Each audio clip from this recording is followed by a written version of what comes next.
Abre comigo a sua Bíblia. 2 Timóteo.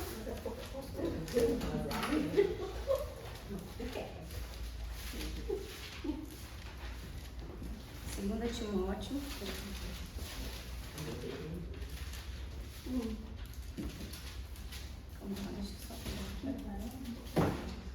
Segunda Timóteo, capítulo 1, versículo de número 4 e 5.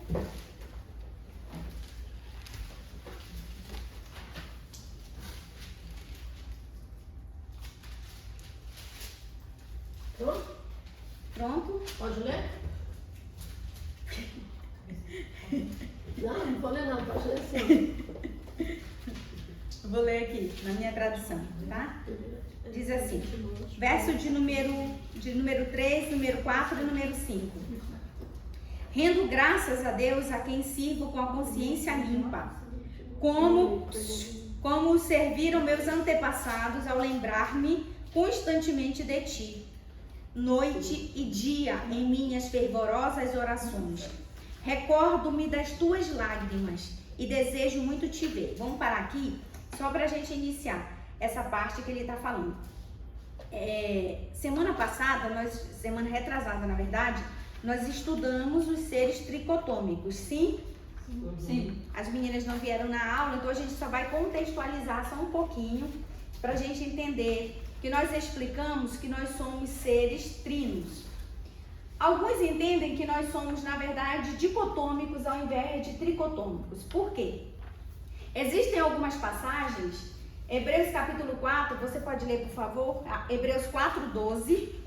Hebreus 4:12 diz que nós somos seres tricotômicos. Marlene, lê aqui para mim Hebreus 4:12. Diz que nós somos seres tricotômicos.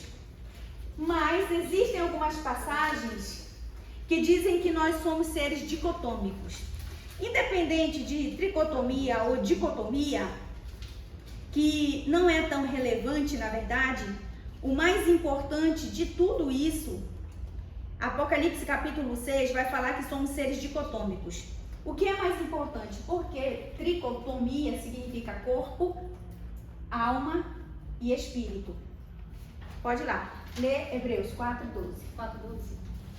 Pois a palavra de Deus é viva e eficaz, é mais afiada que qualquer espada de 2 gumes. Ela penetra até o ponto de dividir a alma e o espírito. Tá bom, aí. Alma e espírito. Eles fizeram uma divisão, sim ou não? Sim. Então ele diz que vai penetrar no corpo. Vai penetrar onde primeiro, né? Uma espada não pode penetrar se ela é física em algo que é espiritual. Ela vai penetrar em algo que é físico. Por quê? Porque ela é algo física. Então ela penetra no corpo e ele diz que divide alma e espírito. Então o que ele está dizendo? Que nós somos seres tricotômicos. Corpo, alma e espírito. E que a Bíblia, ela divide essas 3 partes. Por quê, pastora? Ela precisa dividir. Porque, como a gente leu em Romanos 12, na aula que foi anterior a essa da tricotomia, nós lemos que nós precisamos apresentar o nosso corpo como sacrifício santo e irrepreensível diante de Deus, porque esse é o nosso sacrifício diante do Senhor. Nós precisamos ter um sacrifício diante de Deus. E qual é o sacrifício? Apresentar o nosso corpo como santo e irrepreensível. E aqui é que está a questão do santo e irrepreensível. Por quê, pastora? Porque Deus não quer que eu seja repreendida por Ele. Ele quer que eu me apresente, que eu me ofereça. Ele não quer pedir. Ele quer que eu faça. O que é isso? Intencionalidade. Eu preciso ser intencional com as coisas que eu vou fazer para Deus. Não é a obrigação, não é por imposição. Vou orar por uma obrigação só para fazer casa ou média. Você está fazendo porque é bobo, porque Deus não recebeu isso. A intencionalidade é que faz separação entre uma pessoa e outra. Eu preciso ser intencional. Quando ele diz, apresenta o vosso corpo como sacrifício vivo e irrepreensível diante de Deus. E aí, Hebreus 4:12 está falando que nós somos... que a palavra ela vai dividir, e aí ela divide alma e espírito, porque na alma tá as minhas emoções, tá todas as minhas raivas, as minhas angústias, estão as minhas tristezas, estão tudo aquilo que pode me separar de Deus. E aí o que acontece nessa situação quando a Bíblia ela entra? Você chega no culto e aí você pensa assim, nossa, mas essa palavra ela veio como uma flecha no meu coração. Assiste alguma coisa que você gosta de assistir, a palavra vai como uma flecha no seu coração. O que é? É Deus falando com você. Por quê? Porque a palavra dividiu e ela foi na sua necessidade, ou seja, ela entrou na sua alma. E aí, o nosso ponto principal é entender que quando eu entrego meu corpo, eu preciso entregar junto as minhas emoções. Por quê, pastora? Porque eu não posso querer cobrar das outras pessoas aquilo que nem mesmo eu dou. Porque a gente não tem mania de cobrar dos outros? A gente cobra muito das pessoas. A gente cobra das pessoas. Vamos dizer, eu cobro do meu marido algumas coisas. Não sei se você cobra do seu, mas eu cobro algumas coisas do meu marido. Que são mínimas, mas eu cobro do meu filho. Gosto por quê? Porque eu faço, então eu quero que as outras pessoas façam, mas não tem necessidade. Por quê? Porque você não precisa cobrar. Se você cobra, é obrigação. E Deus também não quer cobrar de você. E aí acontece que nós exigimos muitas coisas das pessoas quando nós mesmos não damos. A gente quer amor, mas entende que você não tem que pedir amor. Amor é algo que é dado para você, que não pode ser cobrado. E não pode ser imposto. Entende? Então, quando ele diz apresente o vosso corpo como sacrifício vivo, e a Bíblia em Hebreus 4:12 diz que ele faz divisão, aqui entra onde Deus está vendo se você está bem diante dele ou não. Por quê? Porque se você cresce e cuida do seu corpo, maravilha. Nós precisamos cuidar do nosso corpo. Poliana está de parabéns, quem faz dieta está de parabéns. Por quê? Porque nós precisamos cuidar do nosso corpo e isso aqui é intransferível. Você não pode transferir autocuidado, porque auto é com U, que diz respeito a você mesma. Então você precisa cuidar de você mesma. Fazer suas unhas, arrumar o seu cabelo. Ah, você não tem dinheiro para fazer unha, minha filha faz que nem eu. Quando eu não consigo ir na manicure, eu faço. Tem gente que pergunta, mas que hora você faz unha? 4 horas da madrugada, que é o horário que eu tenho, mas eu faço minha unha. Porque eu não vou apresentar uma unha no vídeo de rachada. Sim, eu vou chegar aqui com você tem culpa do que eu tô passando? Não tem. Então eu preciso me apresentar diante de você com uma boa aparência. Com uma boa aparência, porque eu vou chegar aqui com uma cara de destruída diante de vocês, que eu tô aqui para te levantar. E você dizer, meu Deus, você não quer mais ir não, que a pastora tá morta de acabado, eu vou fazer o que lá? Não é verdade? Então, tem que vir e tem que fazer. É um autocuidado que você não pode dar para uma outra pessoa fazer. É você quem tem que fazer por você. Cuidar do seu cabelo, cuidar da sua unha, cuidar da sua alimentação. Não precisa comer tudo, porque o judeu diz uma coisa, que o brasileiro é pobre. Sabe por quê? Porque ele come mais do que ele ganha. Comemos mais do que nós ganhamos. Esse dia eu te pedi a Deus uma palavra. E a palavra que Deus me deu, ela saltou, tipo quando a gente vê aquelas coisas na televisão, que salta uma palavra para cá, salta uma palavra para cá, uma palavra para cá, sabe? Que as palavras elas vão se separando, tipo saindo do texto. Eu li Eclesiastes 3. Há um tempo para todo propósito. Mas a parte que me chamou a atenção foi: há um tempo de nascer e há um tempo de morrer. E depois ele disse: há um tempo de abraçar e um tempo de deixar de abraçar. E a palavra que saltava era um tempo de deixar de abraçar. Ela saltava assim, ó. E depois a palavra que veio lá embaixo foi: há um tempo de gastar e há um tempo de guardar. Por quê? Porque a gente quer gastar além daquilo que a gente ganha. Como é, pastor? Então a gente não vai comer? Não, vamos comer, mas a gente precisa ter controle com a comida. Se tem uma coisa que deixa o brasileiro pobre, é que o brasileiro come além daquilo que necessita, porque ele não está comendo o alimento, ele está comendo as emoções dele. Você sempre vai me ver assim meio cheinha, talvez, mas não é pela alimentação. É porque eu tenho dificuldade de emagrecer, mas eu não como fora de hora. Eu não belisco, nunca belisquei na vida. Eu odeio beliscar comida. Tipo, tô fazendo uma comida aqui, tô fazendo um almoço, vou beliscar isso aqui para provar. Nunca, não como assim. Nem provo a comida na panela. Enquanto ela não é servida na mesa e todo mundo senta para comer, eu não a como. Não lancho porque eu não tenho costume. Tomo café muito raramente. O meu problema sempre é comer à noite, porque eu gosto de comer à noite. E aí sento, parece que eu tô relaxada. Sabe quando você não tem mais nada para fazer? Pessoa, venci. Aí agora eu vou comer com vontade, né? Vou comer com gosto. Porque se eu tiver a fazer alguma coisa, eu não como. Agora, por exemplo, eu não comi nada ainda. Só água.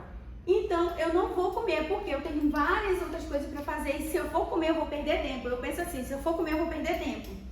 E eu tenho que ganhar tempo. E aí, essa é uma coisa que a gente não pode transferir para uma outra pessoa, Cléo. O autocuidado. E aí, seu marido pode dizer, mas eu casei com você, você tinha um corpo desse jeito. E agora você está com esse. Ele tem razão, sim ou não? Sim. Ele tem razão. De quem é a culpa? Minha. Por quê? Porque fui eu que não cuidei do corpo, que é templo e morada do Espírito Santo de Deus. E eu não posso transferir um autocuidado para uma outra pessoa. Gente, cabelo não é santidade. Santidade, ela não está no teu corpo. Ela está no teu interior, gravada na tua alma. E aí, quando você é uma pessoa que não se cuida, você está dando espaço para o teu marido arrumar uma outra mulher. Por quê? Porque a cultura masculina fala que o homem pode ter outras mulheres. Deus nunca corroborou isso, mas também nunca disse que não podia. Sendo assim, Elcana, Salomão, Davi e quase todos os homens, Abraão, Jacó, né? Você só não vai ver Isaac. Por quê? Isaac é uma tipificação de Cristo. E você vê um homem santo, irrepreensível, um homem que na verdade viveu para a sua esposa, como Cristo vive para a sua igreja. Mas a cultura diz que o homem pode. E se a gente não cuidar desse corpo, que é algo que não posso transferir para uma outra pessoa, nós não podemos cobrar de ninguém. Aí seu marido vai dizer, quando eu casei com você, você não era assim, agora tá desse jeito. Desleixada, não arruma o cabelo, não arruma a unha, não se arruma, chega em casa, a gente tá de touca, de pijama, né? Eu uso até gesso. Mulher. Porque gesso, faz massagem, põe o gesso. Sim. Pra casar, pra ficar cinturada. O que acontece? Quando o marido chega da casa, num dia de trabalho, ele quer encontrar uma mulher bonita, cheirosa, arrumada.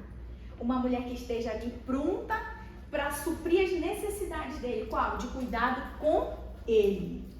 Porque você já passou o dia cuidando da casa e do filho. Agora o cuidado é com ele. Para ele a atenção. Para ele o cuidado. Então para ele é arrumada. Tu vai chegar na minha casa, tu nunca vai me ver desmontada. Vai, Eliane? Todo tempo eu tô como? Assim, desse jeito, mulher. O máximo que eu tô com uma polpa no cabelo. Por quê?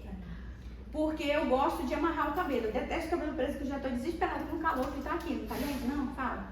E eu já tô desesperada pra prender o cabelo, mas eu sempre tô arrumada. A minha nora diz assim, mãe, eu não sei como você consegue ficar assim, mulher, o dia inteiro arrumada.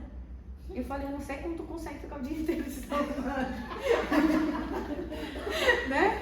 Porque é algo que faz parte. E aí, meninas, dentro desse autocuidado que é no nosso corpo, muitas mulheres exageram. Então, o exagero não é de Deus. O que a gente precisa ter? Equilíbrio. Cuidar do corpo, cuidar da aparência é ótimo e você precisa fazer. Mas você não pode descuidar da sua alma. É exatamente por isso que eu deixei para vocês um detox. Porque o detox vai te ajudar a você fazer liberação de perdão para você e para as outras pessoas que você não consegue perdoar. Mas não é o perdão da boca para fora. Porque deixa eu te contar. O perdão, ele estrutura um casamento. O perdão traz cura para um relacionamento. Se não fosse o perdão, eu não estava casada com meu esposo. E são 32 anos. 32. O meu marido nunca vai ouvir de mim, Maria, uma palavra tipo acusando o passado dele ou aquilo que ele fez. Por quê? Assim como o amor, o perdão é uma decisão. Assim como o amar, perdoar é uma decisão. Eu decido perdoar quem me feriu, quem me ofendeu, quem me maltratou, quem não me deu aquilo que eu precisava, que era a obrigação dessa pessoa, porque a gente entende isso, né? Que o marido, ele tem por obrigação cuidar, porque Cristo disse isso. Que o homem deve cuidar da esposa assim como Cristo cuida da igreja. Amar e cuidar, ou seja, ele é como um escudo para a mulher. Alguns homens não entendem isso. Mas o fato deles não entenderem não significa que eu vou me colocar na posição dele. Por quê? Porque aí eu deixo de ter razão e passo a dar razão para quem não tinha. Eu perco a minha razão quando eu falo ou faço alguma coisa que vai contra a palavra de Deus. Então o que a Bíblia diz? A Bíblia diz que eu preciso perdoar. Por quê? Porque eu quero ser perdoada. Então, se eu perdoo, se eu sou perdoada, eu também tenho que perdoar. E o perdão é sem objeções. Ah, tipo, eu te perdoei, mas hoje, ó, tu lembra o que tu fez comigo?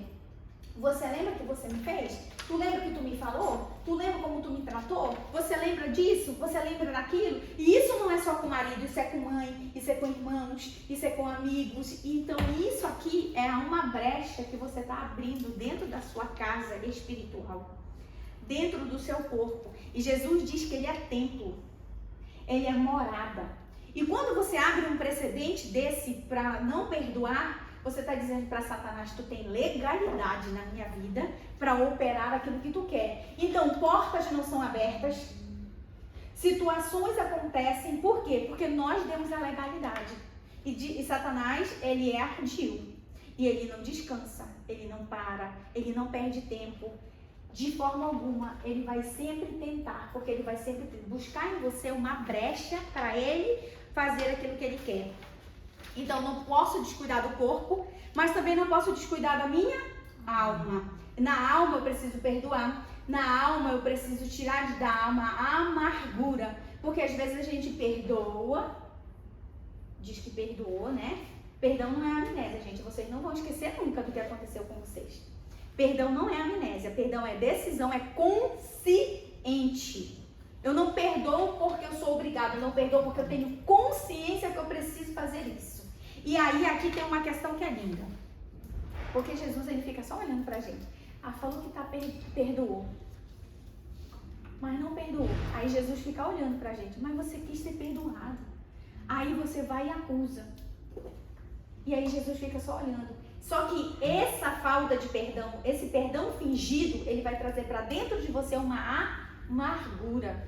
E nessa amargura é que nós nos perdemos. Porque a gente começa a perder o sentido da vida.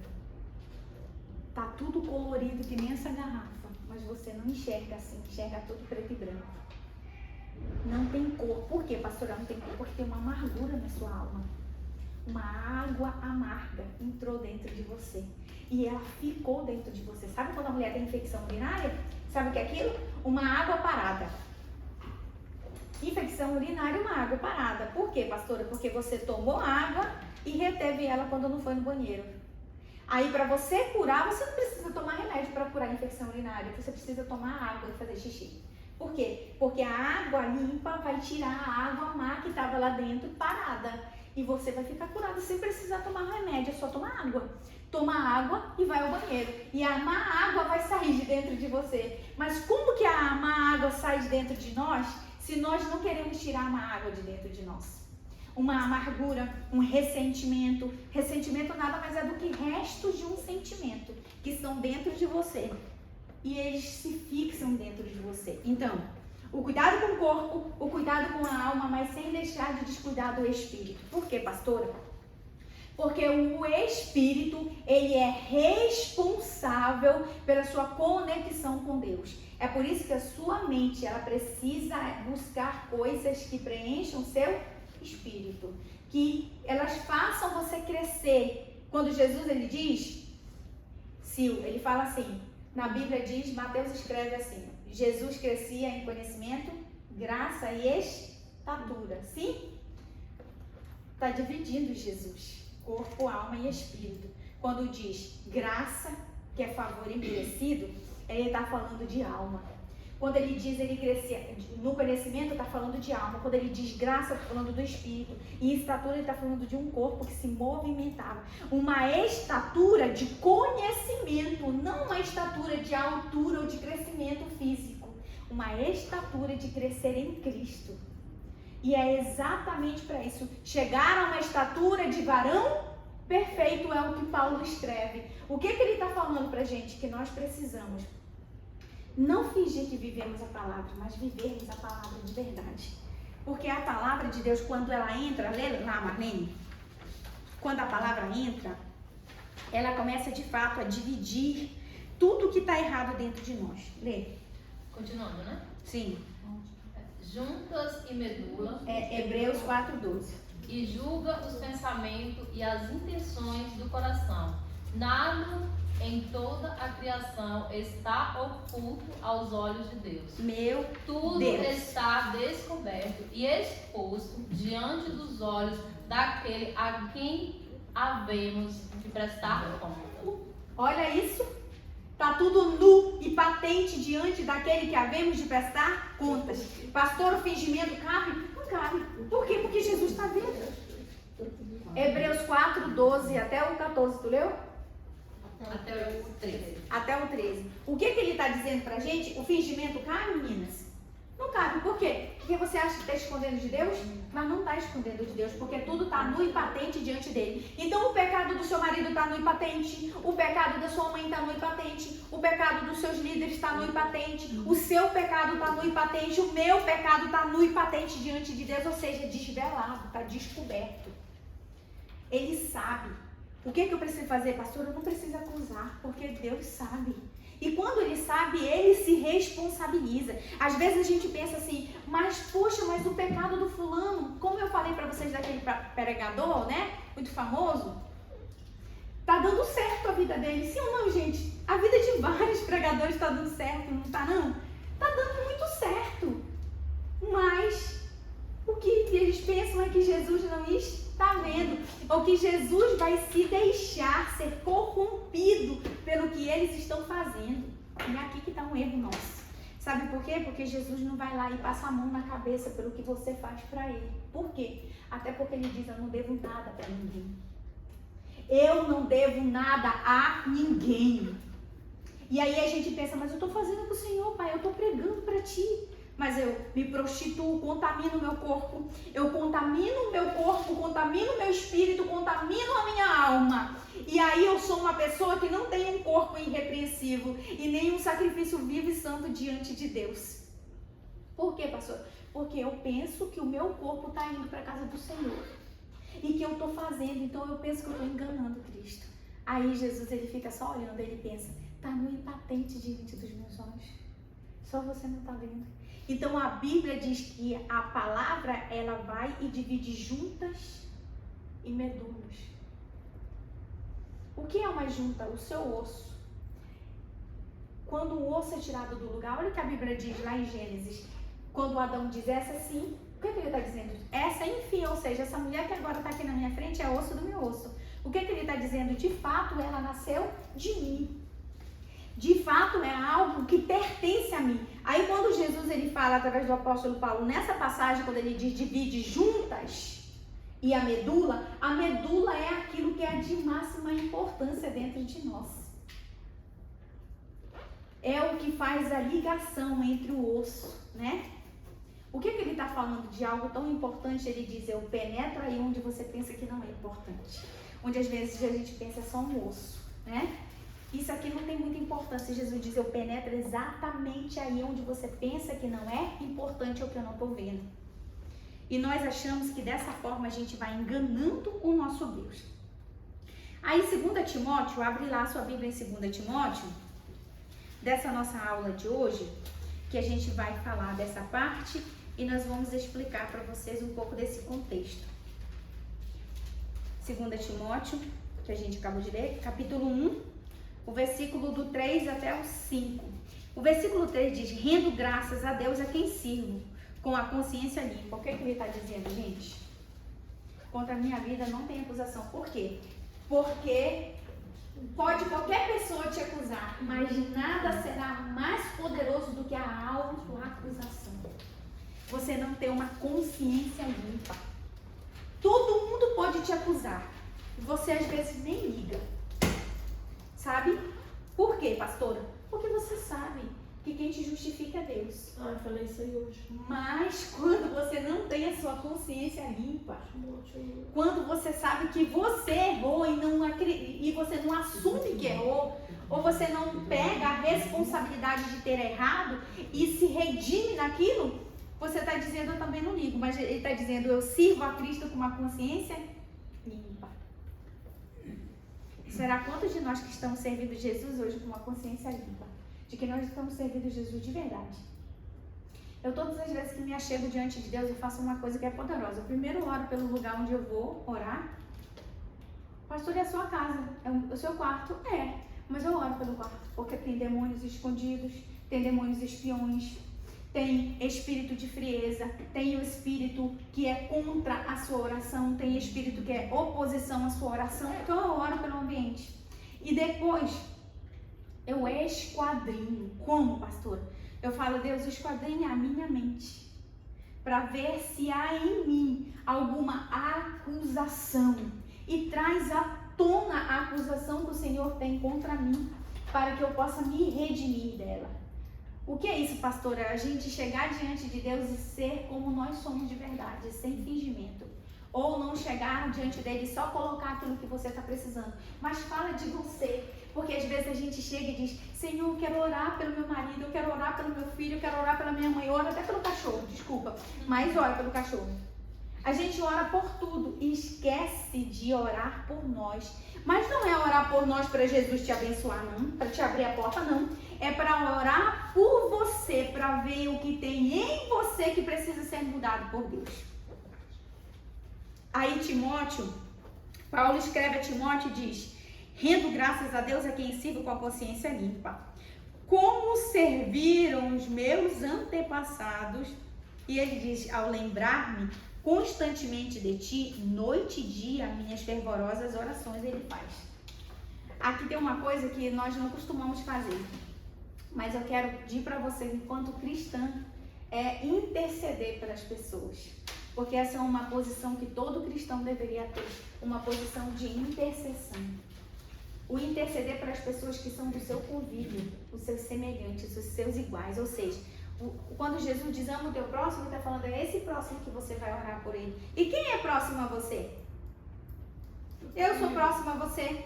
Todos que me rodeiam. Todas as pessoas que estão próximas a você, seu marido, sua mãe, seus irmãos, seus amigos, seus vizinhos que estão próximos a você. Colegas de trabalho, as pessoas, tudo isso. As pessoas que convivem com você. Pastor, eu estou correndo na rua, você encontra com a pessoa todos os dias? Encontra. Então intercede por ela. Eu faço isso quando eu entro no ônibus, do motorista ao último colador. Eu não conheço quem é, mas tu conhece. Aí eu vou apresentando. Pode, visita a casa mesmo, eu não sei. Não sei a situação de cada um, mas tu conhece. Aí eu apresento, sempre faço isso.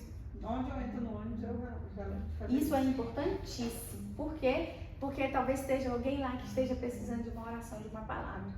E às vezes a gente entra nos ambientes e não está preocupado com o que está ao nosso redor. A fila de banco, gente, que quase ninguém mais usa hoje, né, por causa da internet. Mas é um lugar propício para ganhar vidas. Supermercado, fila de banco, hospitais, lugares onde a gente vai. Só que a gente deixa as pessoas passarem na nossa vida despercebidas por isso. Valentina mesmo não anda comigo na rua. Não sai comigo. Porque tu para pra todo mundo? Não, porque quando o senhor fala esse aí, eu paro e dou um recado e chamo. E semeio. Em Salvador mesmo ela surtou. E a gente precisa fazer isso é uma obrigação nossa. Vamos lá, seguindo o 4. Aí o apóstolo Paulo diz que lembra dele de dia e de noite nas orações. Recordo-me das tuas lágrimas e desejo muito te ver. Por que ele diz que ele está recordando das lágrimas dele, meninas? Porque Tiago era pastor, né? E aí Tiago estava sofrendo acusações, sofrendo algumas situações difíceis. A gente vai ver isso, inclusive, aqui mesmo na segunda carta de Paulo a Timóteo, no capítulo 4, que Paulo também foi abandonado por tantas pessoas na vida dele. Mas isso não fez com que Paulo abandonasse Cristo. Nós precisamos entender que na nossa vida a gente vai sempre ter um momento de abraçar, mas vai ter um momento de deixar de abraçar. Então você não pode achar que as pessoas são para sempre na sua vida, porque nada é para sempre. E quando Jesus ele começa a afastar, você percebe que algumas pessoas saem da sua vida por nada. Mas poxa, às vezes a gente pergunta, mas o que foi que eu fiz? O que foi que eu falei? Ou o que foi que eu deixei de fazer? E às vezes não foi absolutamente nada. foi Deus causando uma situação. Por quê?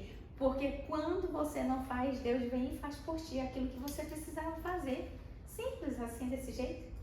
Aí Timóteo estava passando por isso, mas ele estava triste e chorando. Então o apóstolo escreve para ele: eu lembro das suas lágrimas. Eu lembro do que você estava vivendo, do momento que você estava vivendo, da situação. Aqui entra algo que é muito importante, a empatia no nosso caso. Que a gente não tem mais isso, né? Nós perdemos a empatia.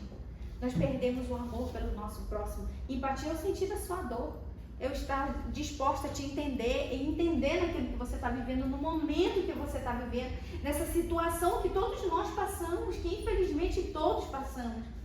Eu teria empatia por você, eu me colocar no seu lugar e te compreender. É muito difícil nos nossos dias as pessoas terem empatia. O apóstolo Paulo é a pessoa que mais escreve na Bíblia para mim com relação à empatia. Ele mostra para o outro que nós devemos nos colocar no lugar dele, sentir a dor dele, passar pela mesma situação. Sabe por quê? Porque o Paulo foi uma das pessoas que mais sofreu na Bíblia. E ele sabe que é um sofrimento. Então ele sabe o que o sofrer faz em você. Mas sofrer é bom. Todo mundo que me pergunta às vezes: pastora, como você fez para sobreviver às coisas que te aconteceram no teu casamento? Foi a melhor coisa que aconteceu na minha vida. E eu causei isso. Eu causei isso. Por quê? Porque um dia, quando eu fui ministrar, a primeira vez que eu fui ministrar na minha vida, eu tinha 19 anos de idade para ministrar no encontro com Deus. E não ministra em encontro com Deus se você não tiver, tipo, uma vida tarimbada, de muito sofrimento, de muita dor. Se ministrar no encontro com Deus. O encontro com Deus é tipo quase uma imersão, para quem foi na imersão, um pouquinho parecido. E aí, para ministrar no encontro com Deus, você tem que ter uma vida tarimbada. Pensa que eu ministrei. A mulher samaritana, uma prostituta. Sabe o que eu fiz? Passei 3 meses orando e falava: Deus, eu vou ministrar o quê? Deus, eu vou falar o quê? O meu marido eu conheci quando eu era uma criança, casei com ele com 15, estou até hoje. O que eu vou falar? Eu não tenho vida. Tipo, não tenho vida no mundo, eu não tenho vida, não tenho experiência no mundo, eu não tenho nada para